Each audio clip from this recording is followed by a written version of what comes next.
Ballymaloe Original is so unique because it's all natural. It's made really from the best quality ingredients.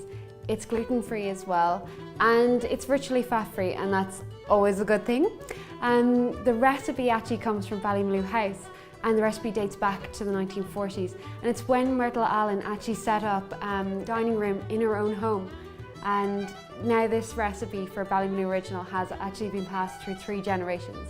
When you look out, you see rolling green pastures, and that's why our food tastes so good as well. We've got the cows grazing on clover, and it's also based on a 100-acre organic farm.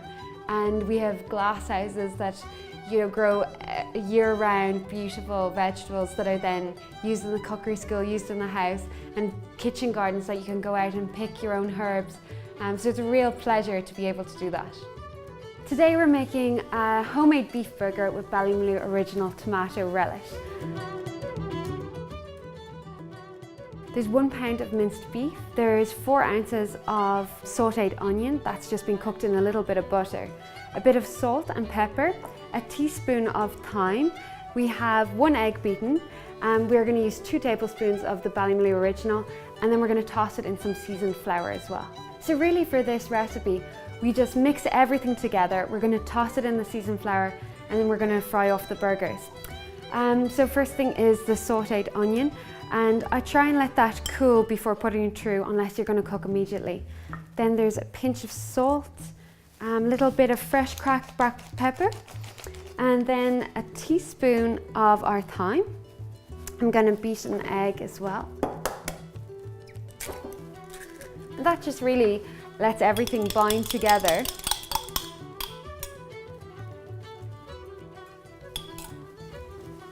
And then we're going to add 2 tablespoons of the Ballymaloe Original sauce.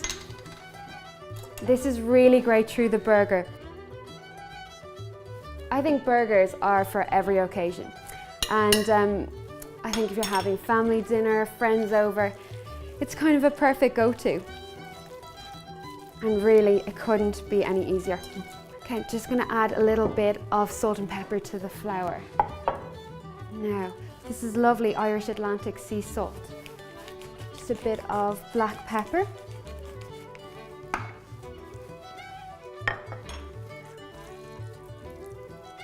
And I learned this trick about burgers and just kind of giving them a nice shape if you're making them at home. It's to use the top of a glass or a tumbler, and after you flatten your burger a little, you can just shape it. And then it comes out really nice. Ballymaloe Original is really popular in Ireland. It's in restaurants and delis, and we find that people actually end up buying it to bring abroad on holidays with them. So it's great to hear, and we're always really happy when we hear that everybody can't do without their Ballymaloe Original. Okay, the pan is on a medium heat, and we're just going to pop in the burgers. You could have any toppings on these. We're just doing a little bit of cheese and some red onion. And just to top, we've got a bit of lettuce, some red onion, and some Dubliner cheese. We're really lucky in Ireland because our weather allows for grass to grow year-round, so the cows produce beautiful milk, and then we have this gorgeous cheese. So we'll top it with a little bit of the Dubliner cheddar and a little red onion. So the burgers are sizzling away now, and when they get nice and cooked, I'm going to turn them over. We're just going to make sure that they're cooked through. They'll have a lovely brown colour and crispy edge because of the nice flour coating.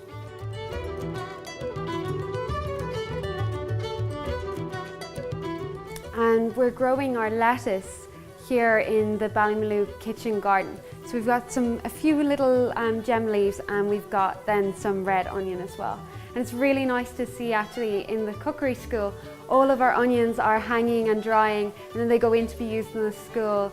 And the same way, so the same food that you're growing, you're then going to use in the kitchen later on. Let's see how these are doing.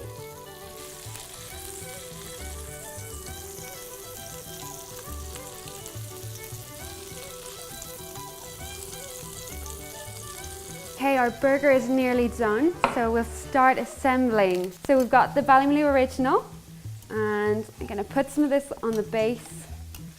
but it always goes on top of your burger. It's just gorgeous. And a lovely bit of red onion, some of our lettuce, and get our cheese.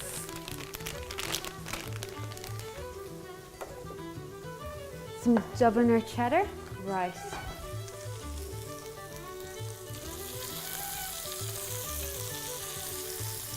Okay, perfect. Now, a little bit of relish again on top. I'd put a whole tablespoon about of the Ballymaloe Original.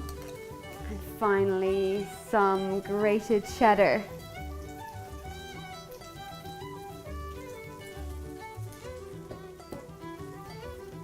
No, so that's our Ballymaloe beef burger with Ballymaloe Original tomato relish. I hope you enjoy it with your family and friends.